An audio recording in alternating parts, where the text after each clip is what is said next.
유대인의 유월절이 가까운지라 예수께서 예루살렘으로 올라가셨더니 성전 안에서 소와 양과 비둘기 파는 사람들과 돈 바꾸는 사람들이 앉아있는 것을 보시고 노건으로 채찍을 만드사 양이나 소를 다 성전에서 내쫓으시고 돈 바꾸는 사람들의 돈을 쏟으시며 상을 엎으시고 비둘기 파는 사람들에게 이것을 여기서 가져가라.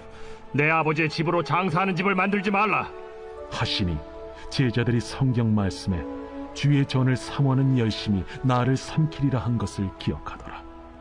이에 유대인들이 대답하여 예수께 말하기를 내가 이런 일을 행하니 무슨 표적을 우리에게 보이겠느냐? 너희가 이 성전을 헐라. 내가 사흘 동안에 일으키리라. 이 성전은 46년 동안의 지역권을 내가 3일 동안에 일으키겠느냐? 그러나 예수는 성전된 자기 육체를 가리켜 말씀하신 것이라. 죽은 자 가운데서 살아나신 후에야 제자들이 이 말씀하신 것을 기억하고 성경과 예수께서 하신 말씀을 믿었더라. 유월절에 예수께서 예루살렘에 계시니 많은 사람이 그의 행하시는 표적을 보고 그의 이름을 믿었으나 예수는 그의 몸을 그들에게 의탁하지 아니하셨으니 이는 친히 모든 사람을 아시며 또 사람에 대하여 누구의 증언도 받으실 필요가 없었으니 이는 그가 친히 사람의 속에 있는 것을 아셨음이니라.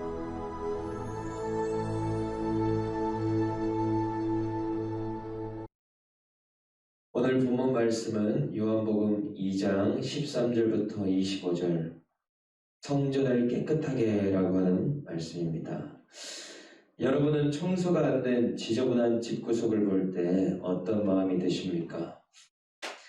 저는 집에서 지금 화장실 청소, 분리수거를 담당하는데 성격에 따라서 청소하는 형태가 많이 다른 것을 봅니다. 성격이 깔끔하신 분들은 말이 필요 없이 청소기를 들고 올 것이고 좀 던져놓고 사는 것이 편하신 분들은 몰아서 청소를 하실 것입니다.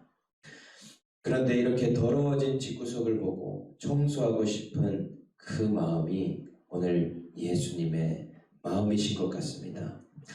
오늘 배경을 보니까요, 1절에 유대인의 중요한 3대 절기 중인 하나, 유월절이 되었습니다. 유월절은 출애굽 직전에 장자의 재앙을 넘어간 것을 기념하기 위한 절기입니다. 이날에는 모두가 예루살렘 성전에 모여서 일주일이라는 시간을 절기를 함께 지켜왔습니다. 이때에 예수님께서도 예루살렘에 가시는데 마치 집주인이 세입자가 집을 얼마나 깨끗이 썼나 보듯이 그곳으로 향하십니다. 그런데 들어가자마자 문제가 한 가지 생깁니다. 예수님께서는 46년 동안 한 번도 청소된 적이 없는 거짓골이 된 성전을 청소하기 시작하십니다. 그것도 아주 파격적으로 과격하게 청소하십니다.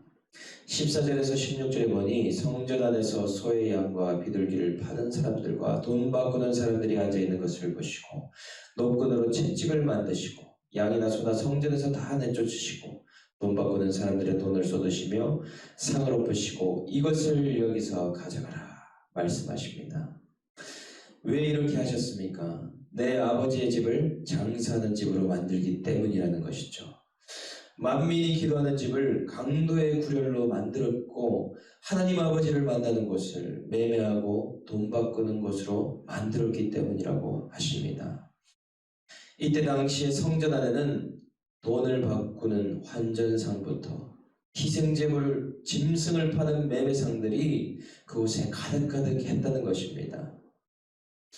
가끔 보면 교회 안에서도 이 성도님들끼리 관계를 이용해서 상품을 팔거나 보험을 하거나 돈을 빌려주거나 또 돈을 빌림을 받는 경우들이 있습니다. 그래서 보통 교회 안에서 금전거래나 돈거래를 빌려주지도 말고 빌리지도 말라라고 권면하기도 합니다. 이렇게 문자 그대로 교회 안에서 적용할 수 있지만 또 한편으로 예수님께서 우리 각자에게 이런 모습으로 찾아오실 때가 많이 있습니다. 우리가 바로 영적 예루살렘이고 우리 개인이 바로 성전이지 않습니까? 우리 안에 욕심이 가득하고 우리가 강도의 굴혈과 같은 삶이라면 예수님께서 돈을 쏟고 상을 얻는 것 같은 사건으로 찾아오십니다. 내 안의 욕심과 더러움을 청소하기 위해서 물질이라는 상을 엎으시고 건강을 쏟아버리시며 관계를 내쫓아버리시기도 하십니다.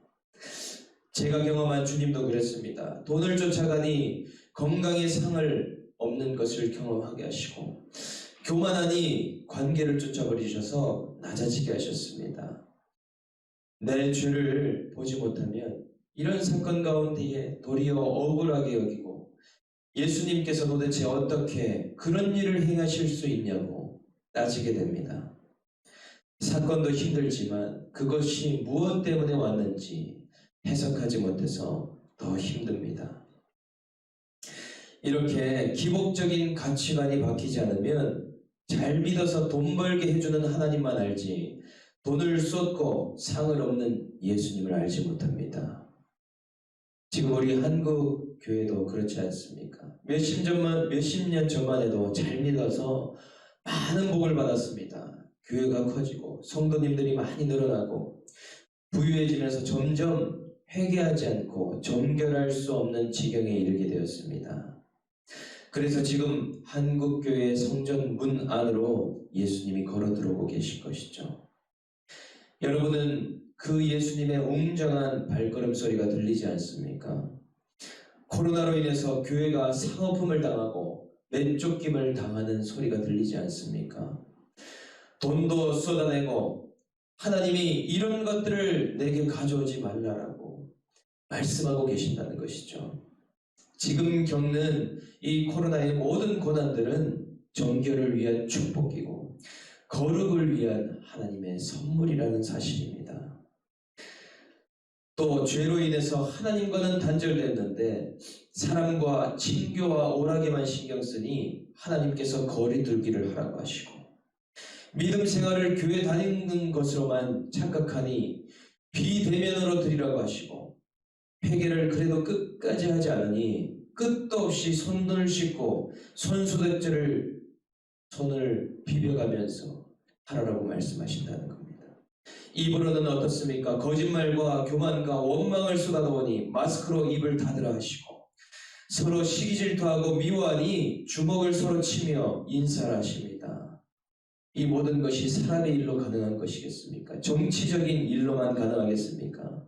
이 모든 일을 주님이 허락하시고 오늘 주님이 성전을 청소하고 계신 과정이기에 우리에게 축복이라는 것이라는 겁니다.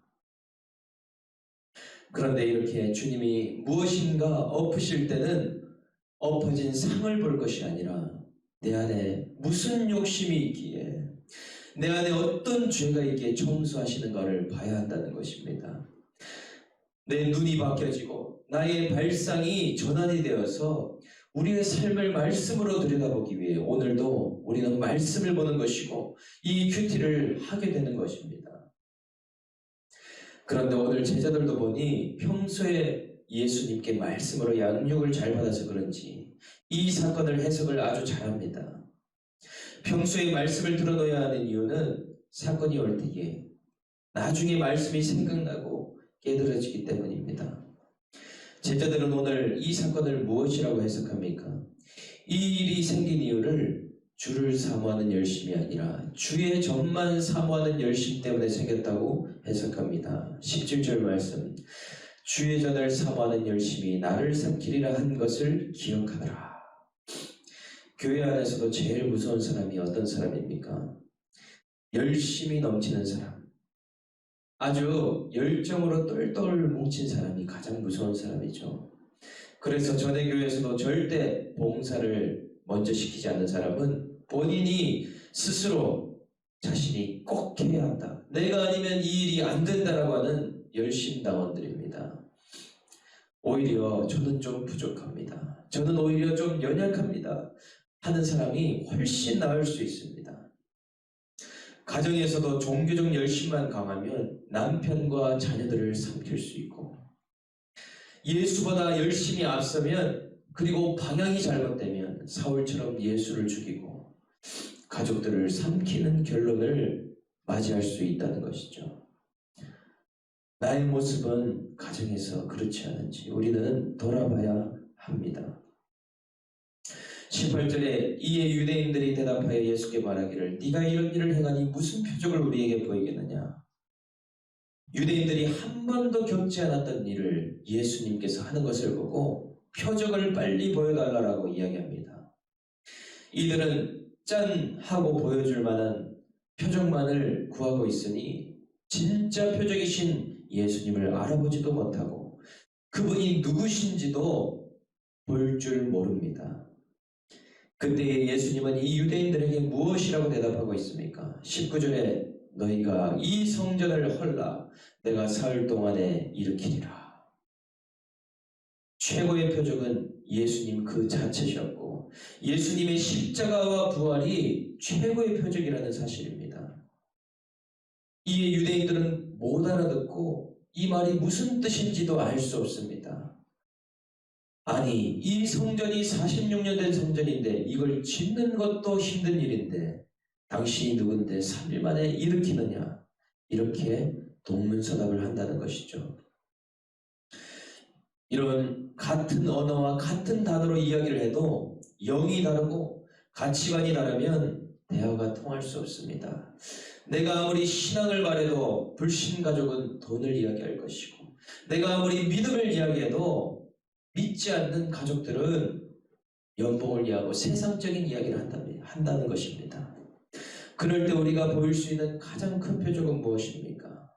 묵묵하게 십자가를 지고 내 사명을 다하고 하루하루를 걸어가는 것이라는 것이죠. 그들이 알아듣든지 못 듣든지 하나님이 나에게 맡기신 그 사명의 자리, 그곳을 지키면서 가는 것이 최고의 표적이라는 것입니다. 때가 되면 하나님이 그들에게도 알게 하시고 그 십자가가 무엇을 의미하는지 알게 되는 날을 주신다는 것이죠. 예수님은 자신의 육신을 헐면 3일 만에 부활할 것을 말씀하시는데 유대인들은 의리의리한 성전만 바라보고 있으니 무슨 대화가 될 수 있겠습니까? 건축된 교회가 성전이 아니고 예수님의 몸 자체가 교회이며 예수님을 믿는 우리가 성전임을 알아야 합니다. 처음 교회 나온 초신자들은 믿음 생활이 교회 생활이라고 생각하지만 신앙의 연수가 깊어지고 믿음이 성숙할수록 믿음 생활은 내면의 성전을 건축하는 일임을 발견하게 됩니다. 내 안에 얼마나 이 죄성이 그득그득한지를 보게 되고 내 안에 얼마나 이 성전을 짓지 못하는 그런 죄악들이 많은지를 보게 된다는 것이죠.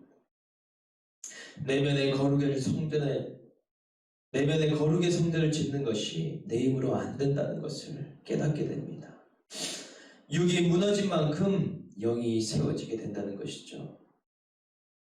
제자들은 이 말씀을 언제 이렇게 이해하게 되었습니까? 22절에 보니 죽은 자 가운데서 살아나신 후에 제자들이 이 말씀하신 것을 기억하고 믿었다고 합니다. 제자들은 예수님의 죽음과 부활을 보고 이 말씀을 기억했다고 해요. 택자들은 반드시 죽었다 살아나는 경험을 합니다. 예수님이 십자가에 죽으시고 부활하신 것처럼 제자들도 택자들도 그리스도 안에서 죽었다가 살아난 경험들을 다 하게 된다는 것입니다. 그런 경험이 없이 그리스도를 믿을 수 없고 말씀이 들리지도 않는다는 것이죠. 그냥 귀로 청력으로 듣는다고 해서 그런 말씀이 깨달아지는 것이 결코 아닙니다. 23절에 유월절에 예수께서 예루살렘에 계시니 많은 사람이 그의 행하시는 표적을 보고 그의 이름을 믿었으나 예수는 그의 몸을 그들에게 의탁하지 아니하셨으니 이는 친히 모든 사람을 아심이요. 주님은 절대 사람을 의지하거나 사람들에게 자신을 위탁하지 않았습니다.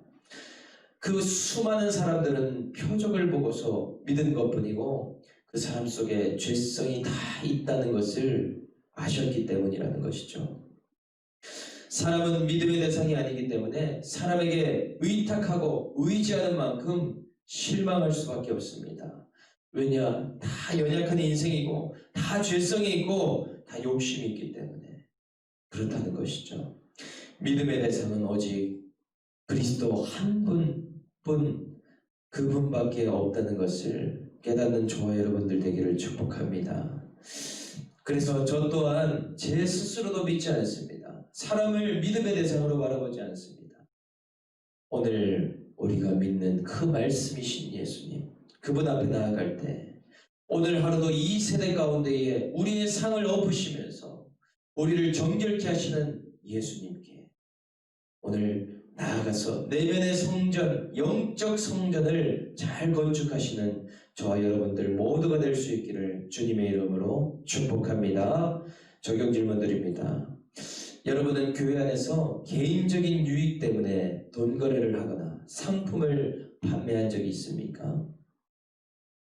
나에게 거룩한 내면의 성전을 세우라고 예수님께서 상을 엎으시는 사건은 무엇이었습니까? 주님보다 앞서 나의 열심 때문에 삼켜버린 가족은 누구입니까? 내가 지금 주님께 구하고 있는 표적은 무엇이고 불신 가족이 나에게 구하고 있는 표적은 또 무엇입니까? 말만 한국어이지 나와 가치관이 달라서 전혀 말이 안 통하는 배우자와 가족은 누구입니까?